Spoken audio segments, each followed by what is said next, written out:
Hello and welcome to the Deb Calvert channel here on BrightTALK. We have a really mixed audience here today for the live session. We've got sales managers, we have aspiring sales managers, we have managers in other functions, some folks from HR, and some people who are in sales but not sure yet if they want to move into sales management. So I'm going to try to make this applicable for everybody. If you're coming in on demand, please know that any questions that we don't tackle here in this recording, you are welcome to send over to me on LinkedIn or to email directly to me. I just want this to be as interactive as possible, no matter when you're listening. The topic today is the result of some troubling messages that I've heard lately, comments, as I've been out in the field with sales managers and sellers. I've heard something along these lines 3 or 4 times now, and it's been a sales manager saying, yeah, you know, Deb, I don't want to demotivate anybody. I know it's really important for salespeople to be happy and confident, and so I don't want to give any feedback that would deflate them. Comments like that cause me to be concerned, because while that's a great intention, the truth is that not offering people feedback, not helping them to improve, is ultimately far more demotivating and counterproductive than the feedback that you'd offer. So our objective today is to give you the tools you need to give good feedback that won't cause people to feel deflated or defensive, but will demonstrate that you are looking to help people improve and thrive and grow and be successful.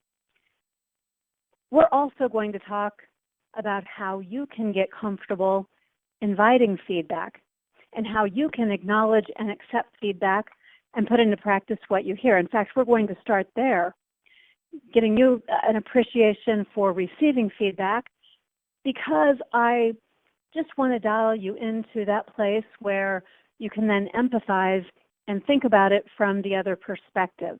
So first, a little bit about receiving feedback, and then how to give feedback that's effective for the sellers on your team or that you work with.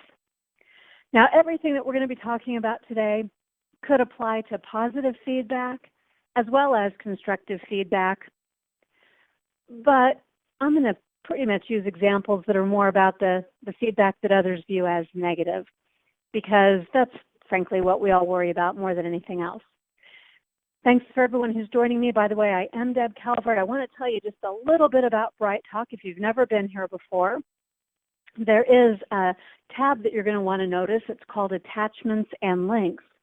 And I've put a few things in there for you. I try to load it up with some bonus content and some goodies every time we get together. What you'll find, for one thing, there at the top, you'll find that I have the slides from today's presentation. You're welcome to download those and take notes as we go. I've also given you some other tools like an employee engagement checklist, which is, for sales managers, it's a daily reminder. You set it up, and then it gives you daily reminders so that you can do the things that are proven to help your sales team stay more engaged. And one of those things, by the way, is giving people feedback. There's an old saying that goes, bad news killed the messenger. Actually, in ancient civilizations, messages were usually delivered in person by a human envoy. For example, in a time of war, the messenger was sent at the end of the day's battle from the enemy camp over to try and negotiate a ceasefire. And when the messenger delivered upsetting news, the person receiving the news couldn't retaliate against the sender because there were certain rules of etiquette, and after dark you didn't fight or do things to the enemy camp. So what they would do is they would take their anger out on the messenger instead. If you've ever seen the movie Gladiator, this is graphically illustrated in a scene right at the beginning of the movie. That particular messenger was sent back on his horse headless. Bad news did indeed kill the messenger in that case. And by the way, if your job ever seems stressful, just remember it could be worse. You don't have to be that messenger.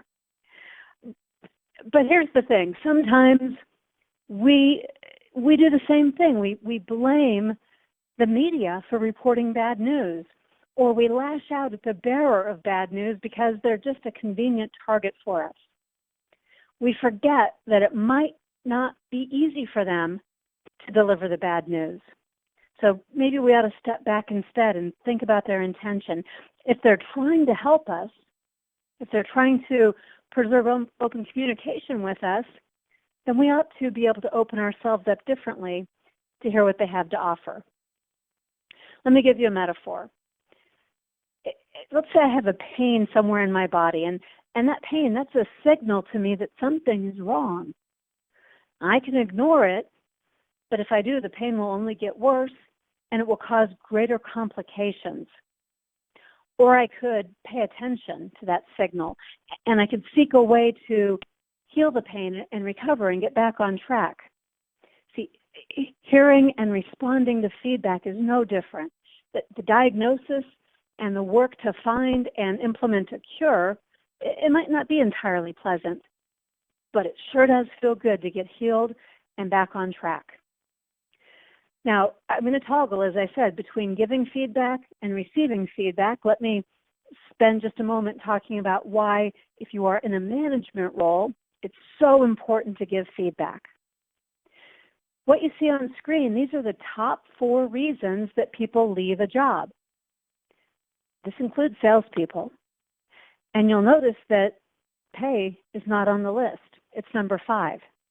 Now, I know what people say when they have their exit interview or when they give you their letter of resignation. What they say is, I found a job that paid better. But in this research, which comes from Gallup, they go to people who recently started a new job, and they ask the question, what caused you to first go looking for or to be open to hearing about this new job? And these are the 4 reasons that people give. The 5th most common reason is that they needed to go find a job that paid more. You'll notice right away that these first 4 items have something in common. They are all related to interaction with the manager. So if you are a sales manager, if you're in management, you should know that people will leave. They won't feel committed to the work. They won't want to stay on your team unless they have clarity about how to improve, unless they know exactly what it takes to be successful, and unless they have a sense of belonging and feel supported in their development. Feedback is a surefire way, it's a certain way that you can deliver on all 4 of those if you're good at it and if you're doing it routinely. One of the things you can do to make it really easy for people to receive your feedback is to model what it looks like to receive feedback. And just like giving feedback is essential, so is receiving feedback. We really don't talk about that or think about that as often, but receiving feedback is very important. For starters, it's important to do it because when you're open to feedback, as I said, you're modeling that behavior to others. You demonstrate humility and vulnerability. In sales, that's not something that we allow for as often as we should. It's why sellers report feeling isolated and alone in their work. They feel like they're not supposed to admit weakness, so then they don't seek the help they need to get to goal. And they mask the real issues. They externalize the blame for their own shortcomings instead of working on them. And if in management we do the same, then we end up perpetuating the problem. But I know that I'm not alone in thinking that I'd really rather avoid feedback. So think about this. Wouldn't it be awesome if you could go through your whole life without ever hearing any negative feedback? Just think, no matter what you did, nobody would ever complain about it, at least not to your face. It would be so nice to never ever know what other people are thinking about you. You could operate in your own bubble with only your own opinion as a guide. Wouldn't that be great? Oh, well, yeah, I hear you thinking. You're right. Maybe there would be some downsides. If we were so sheltered from feedback that we never got other people's input, never knew their perceptions, then maybe we'd never be able to improve. We'd keep doing whatever we did when we were kids, never having learned better ways of doing things. So I guess, bottom line, is that our only other choice then is to get feedback, even negative feedback. And after all, not only is it good for us, but it's unavoidable. We can't escape it, even if that idea was a little bit tempting at first. We need feedback, even constructive, critical, negative feedback, if we're going to grow and improve. When we get feedback, we can tell how others are responding to us. We can see if our messages are being received. We can learn about ourselves by getting somebody else's take on how our intentions are showing up in our actions. So I guess we owe it to ourselves to seek feedback and to check in on how we're doing, not just how we think we're doing, but how it actually appears. You do this every day. Before you walk out of your house, you look in the mirror. You look in the mirror to see how you're going to appear to others. And we need a similar kind of a check-in on our actions and our impact. So here are some classic responses. These are not very effective when it comes to responding to feedback. And yes, you're right, the feedback that's offered is not very well delivered either, but the truth is, we never get to control how people give us feedback. They didn't come to this webinar, so they might not be doing a good job with it. But we can control our own responses. And what you'll notice about the two responses in these examples is that they are defensive, they are emotional, and ultimately they're unproductive. They don't gather any new information. They don't get any additional insights into the situation. They don't take the conversation anywhere useful. If you're deflecting blame and rationalizing, you're not going to change anybody's mind. So these responses, they just shut down the conversation because it makes it seem like you're unwilling to consider feedback. And when you come across that way, people stop giving it and they draw negative conclusions about you instead. So let's look at some alternative responses that put you in control when receiving feedback, even when that feedback is poorly delivered. Same feedback, it's bad. Your work hasn't been up to par. It's bad feedback because it's not specific. It's not necessarily timely. It is so vague that we really don't know what's being talked about at all.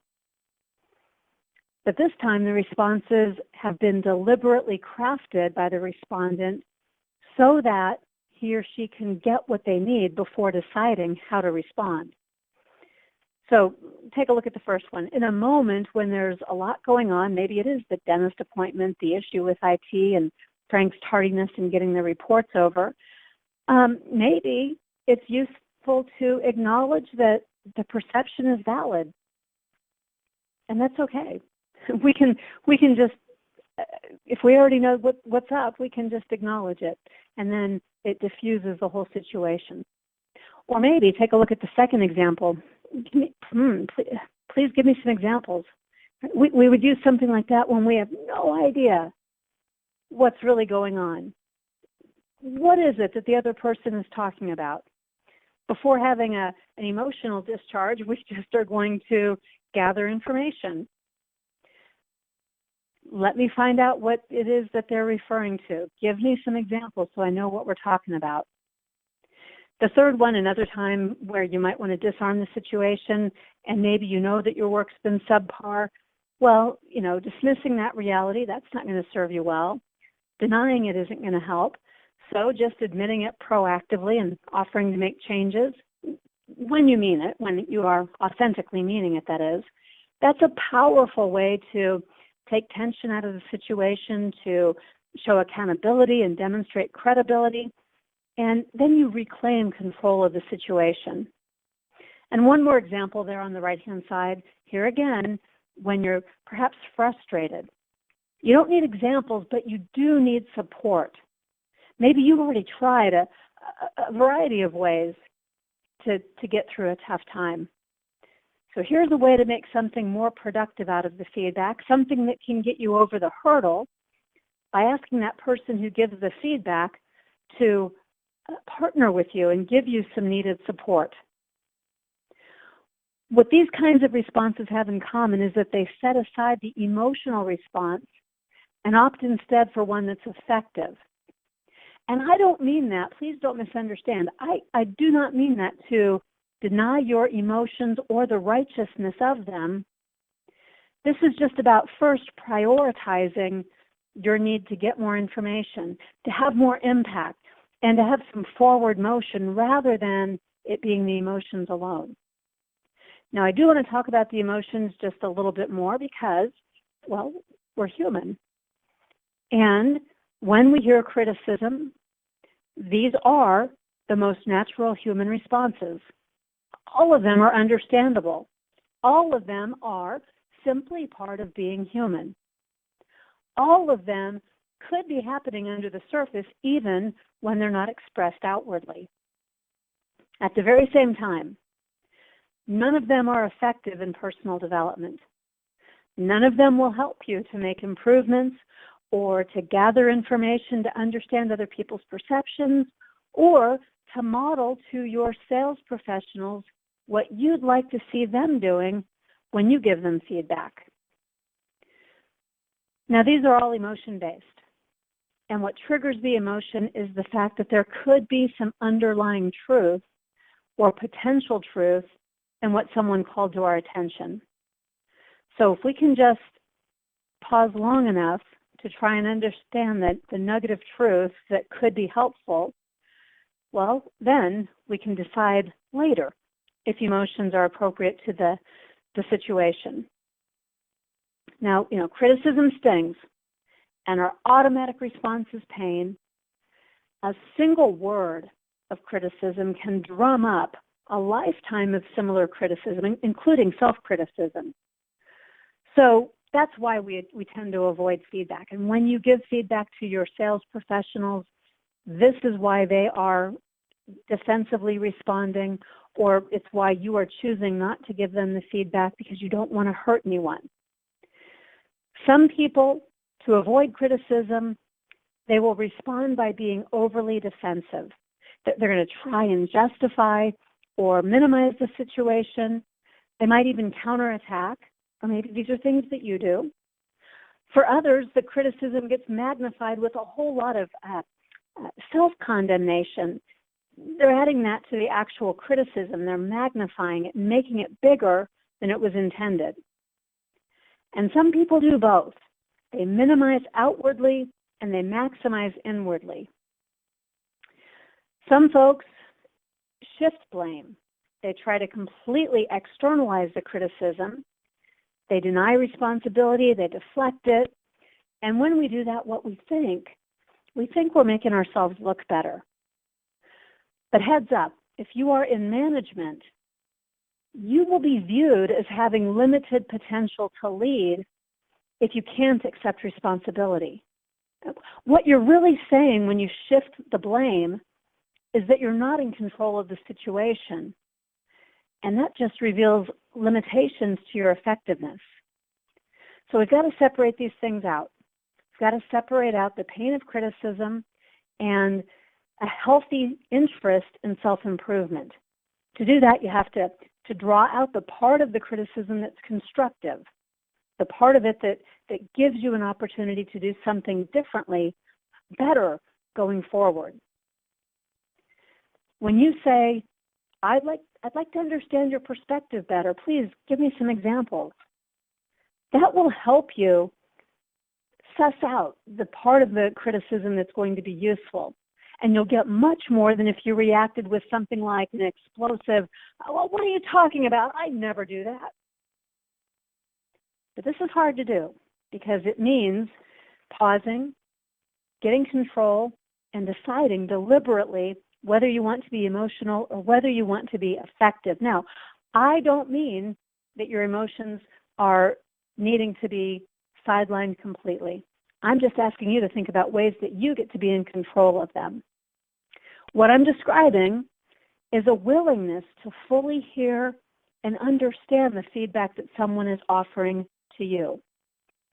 And remember, I'm giving you all of this so that you can empathize when you give feedback to the people that report to you, which I'll get to very shortly here. But you have to model it first. That's the best way that you can ever make them good at receiving feedback. Willingness to receive it has to be accompanied by readiness to receive it. And these are 5 ways to gauge your own readiness to receive feedback. You have to be genuinely interested in and curious about other people's perceptions. You have to trust the person who's giving you the feedback. That makes it so much easier to consider what they have to say. And there's a certain measure of humility. I don't mean meekness. In fact, humility is a sign of strength, not a sign of weakness. I'm not talking about false modesty. Real humility is an acknowledgement that I don't have all the answers and that my way is not the only way. With humility, we get to remain open to learning and growing at all times. Okay, what else do you need to be ready? Well, you need to be able to process the feedback. That's a little easier to do when you've got a good support system. And I'm not talking about just the folks at the water cooler who are going to empathize with you and sympathize and maybe even pile on. I'm not talking about the ones who will back you up with some righteous indignation.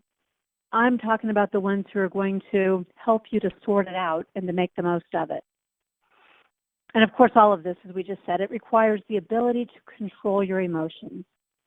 Okay, so you want to be ready, and when you are, there's one more really, really powerful thing you can do. And yep, you're reading that headline correctly. You can actually invite people to give you feedback instead of waiting around for it and secretly hoping it never comes. Inviting feedback takes both the feedback and you to a whole new level, because now you're not just dealing with feedback when it gets dropped on you, but you are inviting it and seeking it out in a way that helps you grow and improve. In some careers, feedback it's just part of the job. It's more routine. Think about artists, for example, in almost any field. Artists, they attend peer review workshops. They constantly critique one another's work. Then they get critiqued publicly for the work that they show. Critiqued, I'm talking about by professional critics who are paid to give feedback. And artists, they invite, they even crave feedback so they don't get too locked into their own perspective. And I think in sales management that the work you do is equally deserving of critique. Like an artist, you can be striving for constant improvement and looking for perspectives other than your own. When you do, just make the feedback request narrow. Tell people what it is you'd like to have some feedback on. Maybe you'd say something like this. Maybe you'd say, when we reviewed those proposals earlier today, what about our interaction was helpful to you, and what would you prefer I do differently? That makes it easier for people to respond. It makes it easier for them to give you specific examples, and it doesn't feel like a trap. When you ask really generalized feedback questions like, hey, how do you think I'm doing as a sales manager? Those kinds of questions, they feel like they're a trap, and people will be careful. They won't walk into them. They'll say something really generic in return like, yeah, you're doing a great job, and it will mean nothing. Okay, so until people get accustomed to you asking for feedback, they're going to need some context. So share your intent. Let them know why you're asking for feedback, what you intend to do with it, and then be sure you're sincere, that you really wanted it. Don't ask for it just to check that off the list because Deb said to. But be interested, be open, ask questions for clarification, get those concrete examples. Don't be defensive, just hear the feedback. And remember that you do not have to do anything at all with it. You can just thank someone for giving it to you. Thank you for taking time to give me your perspective. That's a fair and reasonable response, even when you don't agree with the feedback given. In this regard, feedback is like a gift. You unwrap it, and sometimes you don't like the gift. It doesn't fit. It's the wrong color. You've already got plenty of the same thing. But because someone cared enough to think of you and give you a gift, in fact, to take a risk in giving you that gift, you just graciously thank them for it. Because you want to be able to look at it and see what you can do with it long term. Okay, so recap, because we got to move into giving feedback. This is all really important, though, for being able to empathize with the recipients of your feedback. You do not have to convince anyone they're wrong about you. You don't have to worry about how they give feedback. You're going to make whatever of it that you want to. You're going to ask for the clarification. You're going to get to the examples. You're going to take your time to process what you've heard. If you get ambushed and you're surprised by the feedback and you can't come up with the responses that are productive in this moment, you're just going to say, wow, thank you for saying that. I would like a little time to think it over, and I'd like to come back to you tomorrow and talk about it more. You don't have to respond in the moment. You certainly don't have to respond defensively in the moment. All right, now let's talk about giving feedback. We want the feedback we give to be valuable in a lot of ways. We want it to increase the engagement of the people who report to us. We want to retain our top sales talent. We want to build people. We want to expand the sales team's capacity and grow your revenue. As sales managers, you want to make a difference, and feedback is a proven and powerful way to keep people on track so that you can make that difference that you want to make. Now remember, the purpose of feedback is not to direct your anger or your annoyance or your frustration at somebody who's subordinate to you on the org chart. It's not about that, and it's not about blame or shame. It's not to demonstrate your position of power or authority. So if you find yourself in a frame of mind like this, then please check yourself before you wreck yourself. Giving feedback that's emotion or ego-driven, it's only going to hurt you, and it's going to hurt members of your team. It's going to impair your results. You can do better. When you give feedback, you'll want to say and signal in subtle ways that the purpose of your feedback is to be supportive and to be helpful. The aim of your feedback is people development and improvement. You need to convey that this is not about scolding or criticizing. It's about helping. You're offering this feedback to help and to develop the person you're offering it to. You want them to succeed, and giving feedback is a way to help them improve so they will succeed. When you give feedback, if you find yourself saying you or thinking about the individual versus thinking about the specifics of the situation, you might be at risk of personalizing the feedback instead of keeping it neutral. So try to zoom out and talk about behaviors and outcomes instead of talking about the person.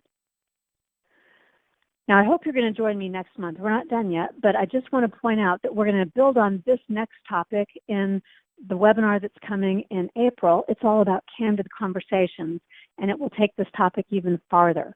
So in the attachments there, be sure that you get the link and sign up for the next webinar that's coming too. Okay, there are a couple of questions being posted. I love that. Keep them coming. If I don't answer them before, I will answer them at the end of this webinar.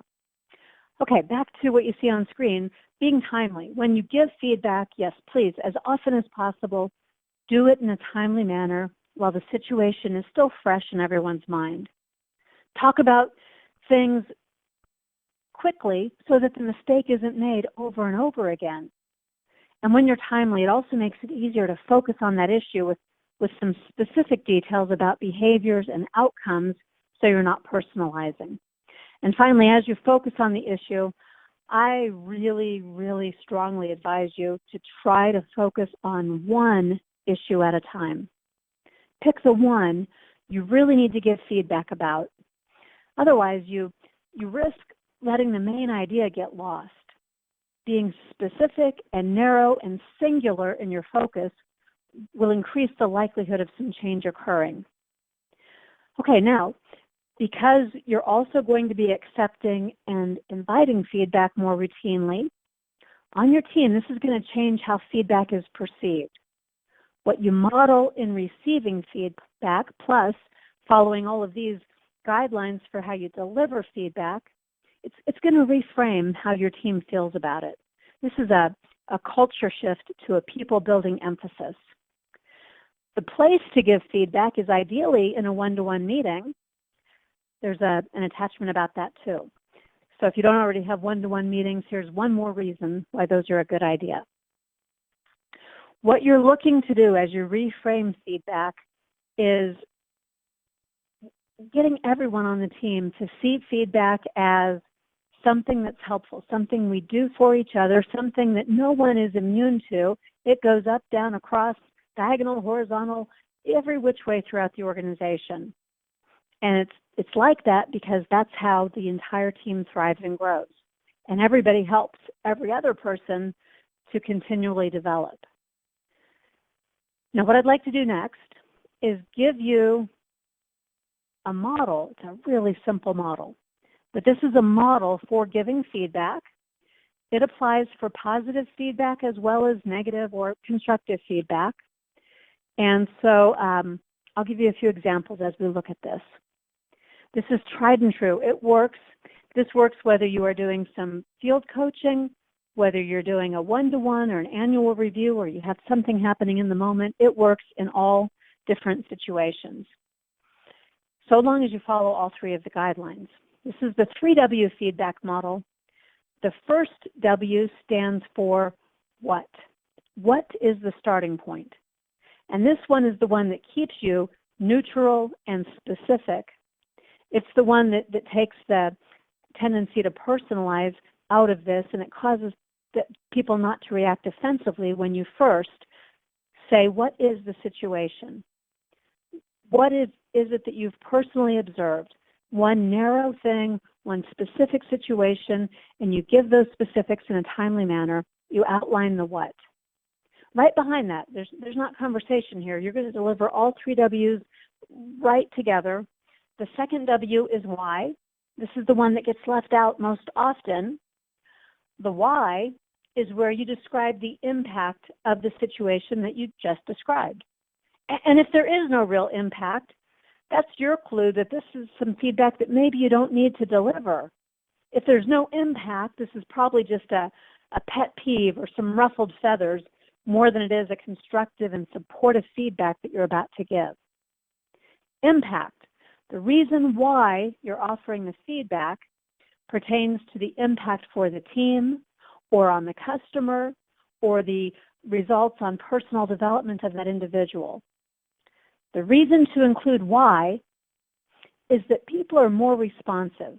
They understand it, and they're more likely to take action when they see links between their actions and something that's meaningful. And then finally, here again, without expansive description or dialogue, you're going to flow right into the third W, the way. This is where you say the alternate way that you'd like to see things done in the future. If there are options, and they're true options, then you might give a couple and ask for input. You'll have your conversation after you do what, why, and way. Now I'm going to give you an example. And as I do, I want you to Notice all three of the elements: what, why, and way. So the example goes like this. Hey, today's team meeting, it's the third one in a row that you've missed without letting me know in advance. And I'm mentioning this because I've been wanting you to share your successes in digital sales so others can also begin using your strategy. I'd like you to come to the next meeting. And it would also be helpful if you let me know when you're not going to be able to attend in the future. You just give all three pieces, the what, the why, and the way. They flow together. The conversation about this happens afterward. You'll notice that there's nothing here that is hyperbole. You don't say, you're never at the meeting, because that's, well, it's an exaggeration, and it makes it emotional and personal. So we're just stating the facts as they are, the situation in a neutral tone, and we're going through all three pieces. Let me give you an example of using this in a positive way. As I do, you won't have a visual cue now, but listen to see if you can pick out the what, the why, and the way in this positive example. Maybe you'd say something like, hey, Bob, I noticed today that you were mentoring our new hire by offering some time management tips.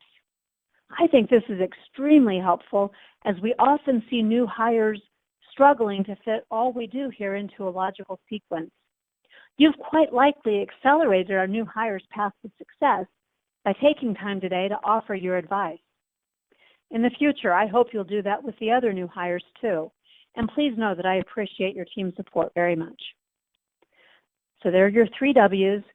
They flow, and then you go into the conversation. It's not going to be a defensive conversation. It's not going to be awkward. You're not going to be dreading it, because you've kept things neutral. Now here is a question that came in a little while back. Let me go ahead and take this question, and if you have any others, please post them. Remember, if you're listening live, the folks who come later on demand will probably have questions very similar to yours, so you're helping them out too. Okay, so the question is, when you're receiving feedback, what are some general feedback questions that we can ask so that we gauge and evaluate our performance more subjectively? And I think that's a great question. So I'm pretty sure I understand what it means. I'm going to offer a few examples. I'll tell you about a guy who used to work for me when I was a sales manager. His name is David Lammers. I talk about him quite often, but because he was different. He was different from other sellers, and he really stood out. And he would come into my office, once every 3 months or so, and he would say, hey, I'm doing really good, but I want to do even better. What do you see me doing that you would do differently? Or he'd say something like, we haven't been on sales calls in a while, and even though I'm on top of the leaderboard, I want you to come and I want you to tell me what it is that will help me get even a little bit better. And he was just constantly, it wasn't that he was needy, he was constantly looking for any way that he could get an edge. So those are some very general questions that a salesperson can ask. If you are a sales manager and you're looking for some feedback about your management, you might ask your salespeople, what is it that I'm doing that keeps you from being as effective as you'd like to be? Help me to recognize any blind spots. Or maybe you'd say, as we interact, what do you find to be the most helpful? Or maybe to your own sales director, if they are around and able to observe you, you might ask questions like, what have you seen other managers do that you think I could do differently? These are all really vulnerable questions. I understand. And we don't ask them because we either are afraid that we'll look needy. You won't, especially if you say what your intentions are. And you don't do this every day. You do this every once in a while. And so you put your intent out there. The other reason that people don't do this is because we are afraid of the answers. We're afraid of them. But wouldn't you rather know? If somebody's thinking it about you, wouldn't you rather know so that you can proactively take the steps to improve? One last thing about giving feedback to your employees in answer to a couple questions, 2 for 1 here. There's an old saying that goes, there's a song that goes, You've got to be cruel to be kind in the right measure. Cruel is not simply giving people neutral feedback with the intention to help them develop. So we've got to unbundle those two things, because people tend to think that any negative feedback is cruel. What's cruel, what's mean, what's unhelpful is protecting people to the point where you shield them from feedback. You let them fail, or you let them struggle. You let them do less than they could be doing simply because you're chickening out of the feedback. So be careful.